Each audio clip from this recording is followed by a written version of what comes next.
Dialin nama saya. Saya punya anak 5 saudara, tapi sudah married 4, tinggal 1. Saya ingin menyaksikan kebaikan Tuhan atas keluarga kami, di mana hari-hari seperti ini banyak orang yang mengalami ekonomi ya, tapi kita boleh percaya, kita anak-anak Tuhan tidak boleh khawatir ya. Kita tetap mengandalkan Tuhan. Dengan segala masalah apapun kita bawa ke Tuhan ya. Saya percaya hari demi hari hidup keluarga kami mengalami mujizat Tuhan ya. Kita tidak khawatir ya. Firman Tuhan berkata, kesusahan sehari cukuplah untuk sehari. Amin saudara. Itu dialah di tempat ini Bapak Ibu sekalian, kita tetap percaya bahwa Tuhan tidak pernah meninggalkan anak-anaknya yang berharap kepada Dia ya. Saya percaya kalau kita bangun pagi, kita menyerahkan hidup kita kepada Tuhan, maka Tuhan sehari itu akan memimpin ya. Semua kebutuhan kita akan dipenuhi ya. Saya baru belajar saudara, meskipun saya tidak bekerja ya, tapi ada aja berkatnya setiap hari yang saya makan ya. Itulah Tuhan kita yang luar biasa, Tuhan yang hidup, yang kita sembah, tidak pernah mempermalukan anaknya yang percaya kepada Tuhan. Nah, itulah kesaksian saya, singkat padat ya saudara. Biarlah di tempat ini boleh menjadi berkat. Kalau kita anak-anak Tuhan pada akhir zaman ini, kita harus mempercayai Tuhan sepenuh waktu, percaya sepenuhnya, bukan setengah-setengah ya saudara, Bapak Ibu sekalian. Kalau kita percaya ya. Sekian kesaksian saya. Dan hamba berdoa di dalam nama Yesus, pewahyuanmu ketika turun buat setiap umatmu yang hadir, dan akan membawa kehidupan mereka semakin hari semakin kuat dan semakin teguh berjalan, melangkah di dalam penetapan yang daripadamu, sehingga kehidupan mereka tidak mudah goyah oleh karena keadaan, sehingga halangan rintangan apapun yang membelenggu dan menghalangi akan hidup mereka aku hancurkan dalam nama Yesus. Sehingga Tuhan, biar firman-Mu ini yang terus menjadi pelita dalam kehidupan mereka sampai Kau datang kali yang kedua. Dan di dalam nama Tuhan Yesus, semua yang siap terima berkat Tuhan pagi hari ini dengan iman dan percaya sama-sama katakan amin. Beri tepuk tangan buat Tuhan Yesus. Silakan dulu terlebih dahulu. Shalom. Puji nama Tuhan. Saya percaya pada setiap ibadah, dan di situ di mana ada kuasa Tuhan, di situ pasti ada kemerdekaan. Amin. Kemerdekaan manusia kita. Masalah boleh kita alami, tetapi itu bukan menjadi sebuah alasan di dalam kehidupan kita untuk kita terus cari Tuhan. Karena masalah akan selalu ada. Tetapi orang yang mencari Tuhan dengan sungguh dan di dalam kehidupannya tidak akan dipermalukan. Yang percaya katakan. Seperti kesaksian dari Bapak tadi, Bapak siapa namanya Pak? Iya. Dan saya percaya bahwa orang yang sungguh-sungguh mencari Tuhan, seperti juga Pak Yudi juga ya Pak. Nah, dan di situ kehidupannya pasti ada jaminan Tuhan buat anaknya, buat cucunya, semua. Karena kehidupan kita tidak hanya kita sendiri, tapi keturunan kita, keluarga kita, semua. Amin. Sehingga ketika kita tahu keadaan memang semakin hari bukan semakin mudah, ini memang sepertinya keadaannya enak karena PPKM sudah dilonggarkan, ibadah pun bisa 100%, sudah tidak lagi dibatasi. Tetapi kita melihat kondisi yang ada di luar, harga-harga mulai melambung tinggi, mulai naik. Berdikasih dan anugerah Tuhan, jangan pernah kau merasa dengan harga yang naik ini justru membuat engkau kekhawatiran muncul, membuat engkau resah seperti tidak punya Tuhan. Karena kita percaya bahwa Tuhan itu sanggup untuk mendatangkan keajaiban dengan caranya yang tentu tidak terselami dengan akal pikiranmu. Karena ketika satu pintu tertutup, dan di situ Dia sanggup untuk membuka pintu yang lain. Yang percaya katakan amin. Dan pagi hari ini saya sampaikan firman Tuhan, di mana iman itu terlihat. Makanya terkadang orang untuk terima mujizat, langkah pertama yang selain dia memiliki iman, dia memiliki tindakan iman, dan imannya itu terlihat atau tidak. Makanya kenapa ketika banyak orang di saat datang KKR, ada altar call, dari cara jalannya yang paling simpel, mereka terlihat akan terima mujizat atau tidak. Jalannya yang ogah-ogahan, seolah hidup segan mati tak hendak. Atau mereka yang jalan pun semangat, seperti hanya saudara datang ke gereja. Terkadang saudara datang itu ogah-ogahan, males. Nantilah, pepet-pepetin waktunya. Atau saudara ngerti bahwa Tuhan sudah tunggu aku di rumahnya. Tuhan sudah menantikan aku untuk datang beribadah. Sehingga engkau datang dan tidak dengan waktu yang mepet dan bahkan terlambat. Engkau datang lebih pagi, engkau hampiri Tuhan di saat teduhmu di gereja. Dan itu akan menentukan mujizat Tuhan turun. Mungkin saudara berkata, mosok sih Pak? Dan saya akan buktikan supaya saudara ngerti. Karena saya percaya iman saudara harus naik, amin. Melangkah berjalan dalam ketepatan. Karena kalau tepat jelas pasti tidak keliru. Makanya kenapa kehidupan anak-anak Tuhan terkadang terseok-seok karena keadaan. Di saat disampaikan dari Bapak Gembalamu atau dari hamba Tuhan yang lain tentang iman, sepertinya mereka berkata, saya sudah beriman Pak. Buktinya mana? Karena iman itu tidak dapat ditipu. Dan kita akan melihat dasar awalnya iman itu sendiri apa. Dan saya percaya saudara tahu benar ayat ini, saudara ngerti ayat ini, namun prakteknya bagaimana? Ibrani 11 ayat yang pertama, tolong dibuka terlebih dahulu. Iman adalah dasar, perhatikan baik-baik saudara ya. Iman adalah dasar dari segala sesuatu yang kita harapkan. Hal yang pertama, Tuhan mau menekankan di dalam kehidupanmu bahwa iman itu dasar. Untuk mendirikan sebuah rumah, saudara perlu dasar, perlu fondasi. Tanpa dasar dan fondasi, sebuah rumah tidak akan dapat dibangun. Kalau engkau mau memaksa, ujungnya justru akan roboh. Mungkin engkau merasa saya punya duit, saya mau bangun 2 lantai, 3 lantai tanpa fondasi, dan ujungnya roboh. Karena fondasi itu penting. Dan iman ini dasar. Dan dikatakan segala sesuatu yang kita harapkan. Kamu berharap apa di dalam kehidupanmu? Dasarnya adalah iman. Dan yang kedua, bukti dari segala sesuatu yang tidak kita lihat. Karena iman sanggup mengubahkan dari yang tidak ada menjadi ada yang percaya. Dan iman itu sanggup mengubah keadaan. Hal-hal sulit bisa jadi mudah oleh karena iman. Kemustahilan bisa jadi kenyataan karena iman. Wanita pendarahan 12 tahun bisa sembuh ketika dia berkata bahwa asalku jamah ujung jubahnya, maka aku akan sembuh. Di saat dia ngomong, apakah dia sudah sembuh? Belum. Tapi ketika dia mulai praktek iman, seperti saudara, ketika engkau dengar akan firman dan engkau lakukan. Amin. Dan ketika iman ini dasar dari segala sesuatu yang kau harapkan, dan dia akan jadi bukti. Dan dasar itu penting sekali. Baik engkau melayani Tuhan, baik engkau bekerja, apapun, segala aktivitas, iman itu penting. Karena kita hidup di dunia tidak luput dari yang namanya persoalan. Menghadapi persoalan kita butuh iman. Sehingga dengan iman ini sangat penting. Dan iman itu bisa terlihat. Dan kita akan lihat sama-sama. Perhatikan Alkitab saudara, kita buka sama-sama dalam Injil Matius pasal 15 ayat 21. Perikopnya berjudul Perempuan Kanaan yang Percaya. Perempuan Kanaan ini bukan orang Israel, tapi perikopnya berkata yang percaya. Ayat 21 perhatikan semua. Lalu Yesus pergi dari situ dan menyingkir ke daerah Tirus dan Sidon. Maka datanglah seorang perempuan Kanaan dari daerah itu dan berseru, kasihanilah aku ya Tuhan, anak Daud, karena anakku perempuan kerasukan setan dan sangat menderita.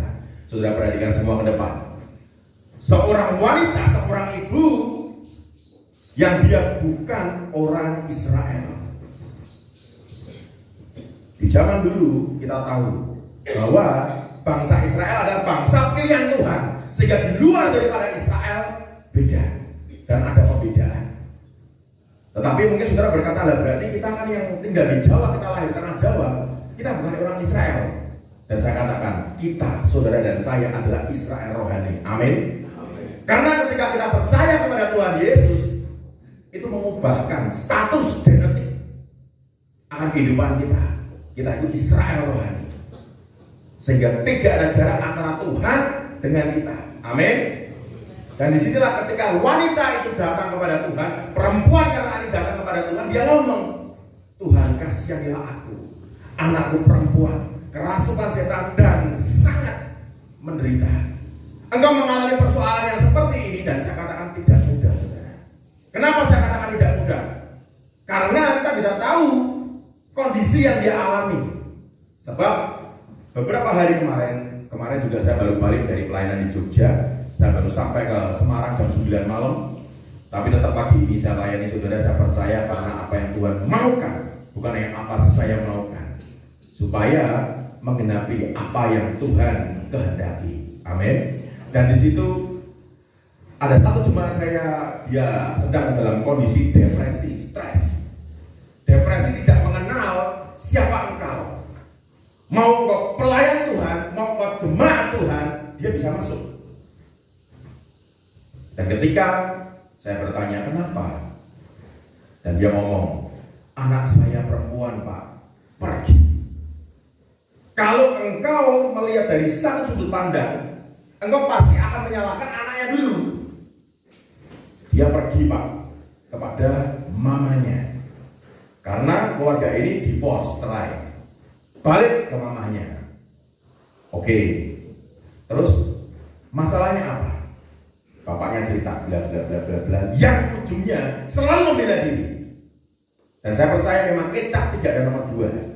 Kalau ada nomor 2 gak payu, gak laku. Betul ya Pak Joko? Pasti nomor 1 yang paling enak, yang lain gak tahu. Itulah kehidupan. Tetapi saya tahu dari satu sudut pandang yang lain. Makanya Tuhan kenapa kasih kita mata 2, bukan 1? Karena supaya kita melihat dari 2 sudut pandang. Amin. Dia Allah yang terlalu sempurna untuk merancangkan hal yang buruk. Dia Tuhan yang terlalu baik untuk mendatangkan keburukan dalam hidupmu. Kita dikasih 2 mata, makanya melihat tidak hanya dengan 1 mata. Karena kalau kita melihat dari 2 sudut pandang akan mendapatkan sesuatu yang berbeda. Contoh aja, misalnya saya dengan Pak Joko, di depan kami berdua, kami berhadapan-hadapan, ditaruh angka 6. Maka saya melihat itu angka 6. Tetapi Pak Joko akan melihat itu angka 9. Yang benar siapa, yang salah siapa? Gak ada. Karena masing-masing punya sudut pandang, betul? Tinggal cara kita menyikapi dengan bijak seperti apa. Seperti tadi Bapak kesaksian bahwa caranya untuk penginjilan, salah satunya dengan pistol, yaitu masing-masing. Tapi itulah bagian yang dilakukan kita. Amin. Kebijakan dari pribadi. Dan di situ tinggal kita menyikapinya. Ketika saya tahu dari sudut pandang anaknya, oh ternyata si anak itu dimaki-maki oleh orang tuanya, oleh papanya.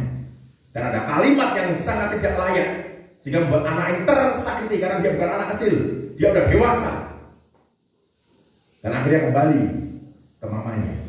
Dan di situ saya bilang, inilah yang namanya ada akibat, pasti ada sebab. Engkau harus bayar harga. Namun tinggal engkau mau nurut atau enggak sekarang. Saya nangani masalah kayak gini tidak hanya sekali 2 kali. Yang kabur, yang minggat, suami, istri, biasa. Tetapi selama engkau taat, engkau nurut dengan Tuhan, lihat hasilnya. Dan saya bilang ke dia bahwa Tuhan taruh untuk kamu minta maaf sama anakmu. Tapi nomor handphone saya Pak, WA saya diblokir sama anak saya Pak. Dan saya bilang tidak masalah. Tetapi ada nomor handphone punya yang lain yang tidak diblokir. Dan saya sudah tunjuk 1 orang pakai nomor HP dia, pinjem. Karena anaknya cukup dekat sama orang ini, salah satu anggota persekutuan saya. Dan di situ, saudara pengen tahu, tidak dilakukan. Pakai nomor baru, dikontak anaknya. Bisa, karena nomor baru tidak akan terblokir. Kecuali diblokir lagi, dan itu beda sama anaknya. Sehingga dia langsung WA anaknya. Dan ujungnya terjadi anaknya bisa balik, tidak. Hal kecil aja kita nggak nurut. Saudara mengabaikan kesalahan kecil, istri loh. Ketika Tuhan melalui malaikat yang ngomong, jangan noleh ke belakang. Sepertinya hal kecil kan saudara, cuma noleh tok. Nah, karena tidak ada yang namanya dosa kecil, dosa besar. Dosa ya dosa, salah ya salah. Bukan saudara berkata khilaf pak. Khilaf apanya? Tidak perlu membela diri. Kalau salah ngomong salah. Dan saya ngomong ke dia, saya kemarin ketika datang kepadamu, saya doakan kamu dan saya tarik roh anakmu. Kenapa kamu gak mau taat? Kuasa Tuhan itu bisa batal ketika engkau tidak nurut. Pertolongan Tuhan bisa tidak turun ketika engkau tidak taat.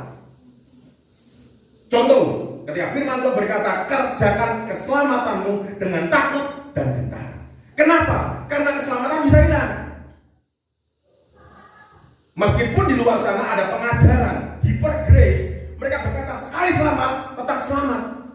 Engkau terima Yesus sebagai Tuhan dan Juru Selamat, dan setelah itu hidupmu maksiat, bisa kamu selamat? Engkau tidak bisa atur Tuhan. Engkau tidak bisa memanipulasi dan menipu Tuhan. Dan itu jelas. Sehingga harus dijaga. Karena keselamatan itu seperti halnya sesuatu barang yang berharga. Mungkin saudara melihat air minum ini biasa, tetapi ketika air minum ini ada di padang gurun, ini jadi sesuatu yang luar biasa. Dan ini bisa dipertaruhkan dengan nyawa.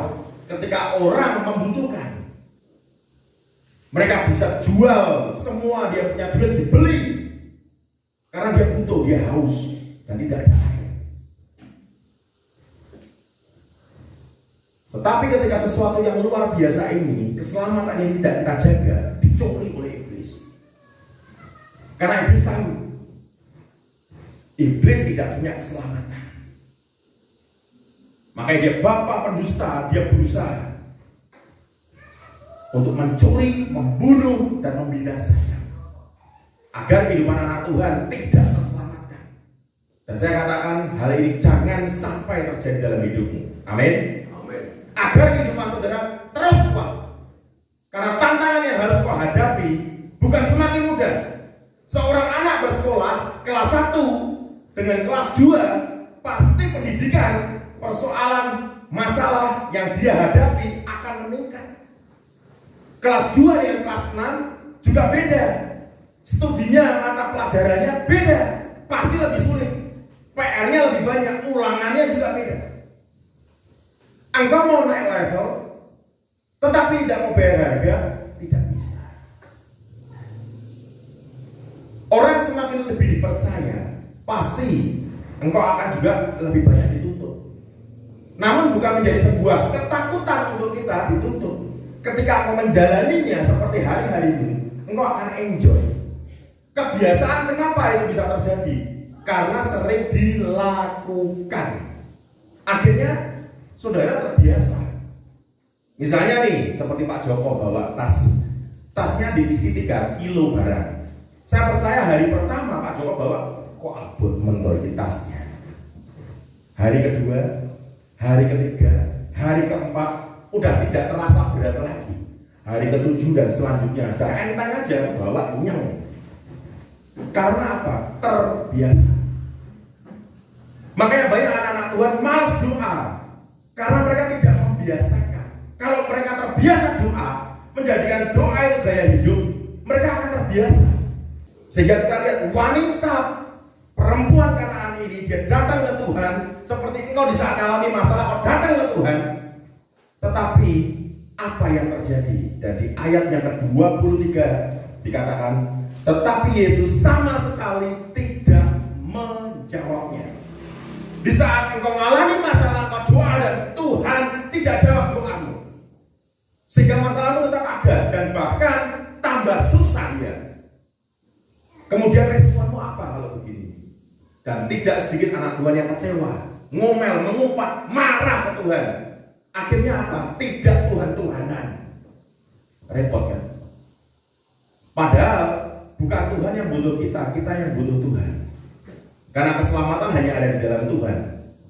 Tanpa Tuhan, kamu bisa selamat dari mana, saudara? Tidak bisa. Karena Tuhan, Yesus, Juru Selamat. Amin. Kalau dikatakan Juru Selamat, jelas membawa kita kepada keselamatan dan bukan yang lain. Jurumudimu akan membawa engkau ke tujuan, kemana engkau mau pergi. Engkau bilang, limut Pak, engkau akan diantarkan limut. Mijen Pak, engkau akan diantarkan mijen. Juru masak, engkau mau makan apa, engkau ngomong akan disiapkan. Begitupun Juru Selamat akan bawa engkau kepada keselamatan. Nah, disinilah ketika engkau doa tidak dijawab. Dan justru di ayat selanjutnya dikatakan, lalu murid-murid Tuhan datang dan meminta kepada Tuhan, suruhlah ia pergi. Ia mengikuti kita dengan berteriak-teriak. Terkadang ketika kita cari Tuhan, kita doa kepada Tuhan, justru yang terjadi sebaliknya. Udah doa gak dijawab, yang ada terkadang hidup kita malah terima hinaan, terima cacian. Apakah engkau masih tetap mau percaya? Dan lihat ayat selanjutnya. Jawab Yesus, aku diutus kepada domba-domba yang hilang dari umat Israel. Justru ujian yang kau alami, proses yang kau hadapi semakin besar. Tuhan justru ngomong pula bahwa aku itu diutus untuk umat Israel. Kamu siapa? Ibaratnya ketika saudara didatengin sama salah satu temanmu, lagi susah minta pertolongan. Kemudian, atau ini saudara sendiri yang alami, datang ke teman-temanmu. Lalu temanmu berkata, "Elo siapa? Kamu siapa? Kowe sopo? Dulurku yora, saudaraku ya tidak. Adikku, kakakku, ya tidak." Kira-kira rasa hatimu seperti apa? Engkau biasanya seringkali manusia orang ngilingi, dia tak tulungi, saiki giliran aku susah. Nah, ngumpat kita, ngomel kita, protes. Itu manusia. Tapi ketika engkau di dalam Tuhan, tanggalkan yang manusiawi, pakai yang rohani. Amin. Cara-cara yang manusiawi dan bukan yang rohani itu berbeda. Itu berbeda. Dan disinilah ketika engkau justru menerima penolakan dan tetapi engkau tetap maju, itu akan membedakan. Dan kita lihat ayat selanjutnya dikatakan, tetapi perempuan itu mendekat dan menyembah dia sambil berkata, Tuhan, tolonglah aku. Dia tidak putus asa, dia tidak marah, dia tidak kecewa. Dia justru tetap maju. Dia justru tetap berdoa apapun keadaannya.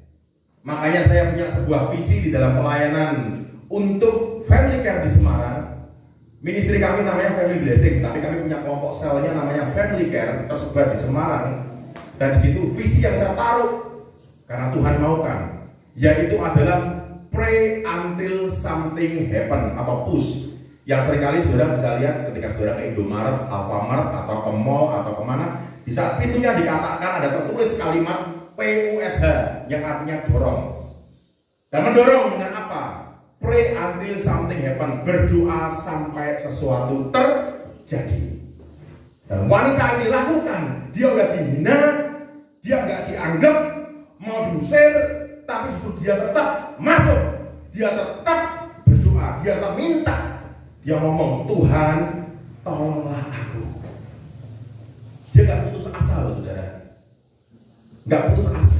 Dan di ayat selanjutnya dikatakan, tetapi Yesus menjawab, tidak patut mengambil roti yang disediakan bagi anak-anak dan melemparkannya kepada anjing. Kata perempuan itu, benar Tuhan.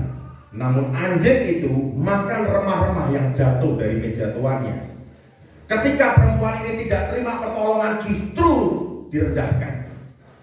dia disamakan dengan anjing. Dan di situ, kalau saudara mengalami hal ini, saudara ada di fase itu, kira-kira perasaanmu seperti apa? Wow, dapat tak keperui Pak. Pasti amarahmu muncul. Bahkan ini tabiat lama, kelakuan lama muncul. Lo bisa tak ajar Pak, sate. Tetapi wanita ini ketika direndahkan sekali, karena disamakan dengan anjing, dia gak marah. Dan justru dia berkata kepada Tuhan. Dan ini salah satu kunci di dalam kita itu meminta dengan Tuhan, yaitu kerendahan hati. Dia ngomong ke Tuhan, benar Tuhan. Namun anjing itu, dia mengatakan dirinya, namun anjing itu akan makan remah-remah yang jatuh dari meja tuannya. Fokusnya dia tidak ke masalah, fokusnya dia ke Tuhan. Mau direndahkan, mau dihina, mau dicaci, mau dimaki, dia tetap fokus ke Tuhan. Dan dia percaya. Dan dia ngomong bahwa anjing itu makan remah-remah yang jatuh dari meja tuannya. Dia tetap percaya dapat bagian. Dengan kerendahan hatinya, imannya itu muncul. Ketika dia mengakui dia anjing, itu dengan kerendahan hati itu. Orang kalau nggak punya kerendahan hati nggak bisa, saudara. Merasa adigang, adigung, adiguno. Loh, lah emang kamu siapa? Kok kamu orang ngajini aku? Aku wong tua loh. Nah, oh aku hamba Tuhan. Gak bisa begitu. Wanita ini dengan kerendahan hatinya, dia ngakui tidak apa. Namun anjing itu tetap dia makan remah-remah yang jatuh. Dia percaya dia dapat bagian. Dia dapat yang namanya mujizat Tuhan. Dan lihat hasil akhirnya. Dan di ayat 28. Dan firman Tuhan berkata, maka Yesus menjawab dan berkata kepadanya, hai ibu, besar imanmu. Tuhan bisa ngomong seperti ini karena apa? Tuhan lihat, dikasih ujian sekali, 2 kali, 3 kali, dan bahkan direndahkan, dan dia tidak undur dari Tuhan. Dia tetap maju. Fokusnya dia ke Tuhan, sehingga imannya dia terlihat. Dan Tuhan berkata, hai ibu, besar imanmu, maka jadilah kepadamu seperti yang kau kehendaki. Dan seketika itu juga anaknya sembuh. Apapun masalahmu saudara, engkau dari berbagai latar belakang, apapun yang kau alami saat ini, dan saya katakan, ketika imanmu itu terlihat di hadapan Tuhan, bukan manusia, di hadapan Tuhan, apa yang menjadi tantangan, rintangan, bahkan kemustahilanmu, dan saya katakan tidak akan itu menjadi hambatan. Amin. Karena engkau akan tahu bahwa dengan imanmu yang terlihat akan mendatangkan kuasa dan mujizat. Yang percaya beri tepuk tangan buat Tuhan Yesus. Sehingga iman yang terlihat ini anaknya di mana, dan jarak, waktu, keadaan, dimensi apapun, kuasa Tuhan sanggup menembusnya. Anaknya tidak dibawa. Anaknya di mana kita nggak tahu, kita tidak mencatat, tapi dikatakan seketika itu juga anaknya sembuh. Dan disinilah apa yang menjadi persoalan di dalam hidupmu yang sulit sekalipun, dan saya katakan imanmu, dan ketika itu terlihat di hadapan Tuhan, maka hal-hal yang tidak mungkin pun akan jadi mungkin. Amin. Tutup Alkitabnya, saya undang semua berdiri dan kita akan berdoa. Ya, pagi hari ini imanmu terlihat, imanmu naik di hadapan Tuhan, dan itu membawa perubahan dan kuasa Tuhan turun dalam hidupmu. Angkat tangan kananmu. Terima kasih Tuhan buat pelayan pagi ini, dan hamba berdoa buat setiap tangan-tangan yang terangkat. Biar kuasa-Mu dan pagi hari ini membawa akan iman mereka terus naik, membuat iman mereka itu terlihat. Dan aku berdoa di dalam nama Yesus, api roh yang padam nyala kembali, sehingga Bapa di dalam nama Yesus kemustahilan hancurkan atas hidup mereka, sehingga membawa perubahan atas kehidupan mereka sejak pagi ini dan sampai selamanya. Sehingga di dalam nama Yesus roh mereka bertobat, sehingga di dalam nama Yesus melewati akan tantangan rintangan dan dengan kuasa Tuhan, dan biarlah tanda-tanda ajaib yang daripada Tuhan itu turun dalam hidup mereka. Terima, sehingga di dalam nama Yesus, dan apa yang sungguh bagi mereka tidak mungkin, dan pagi hari ini hamba berdoa di dalam nama Yesus, dan Engkau Tuhan yang membalikkan keadaan mereka, buat mereka tercelik, buat mereka mengerti bahwa Tuhan Engkau Allah yang hidup, dan keajaiban kuasa-Mu terjadi. Doa ini hamba alaskan dalam satu nama, di dalam nama Yesus, dan semua diberkati sama-sama katakan amin. Beri tepuk tangan buat Tuhan Yesus, dan berikan manfaat, silakan.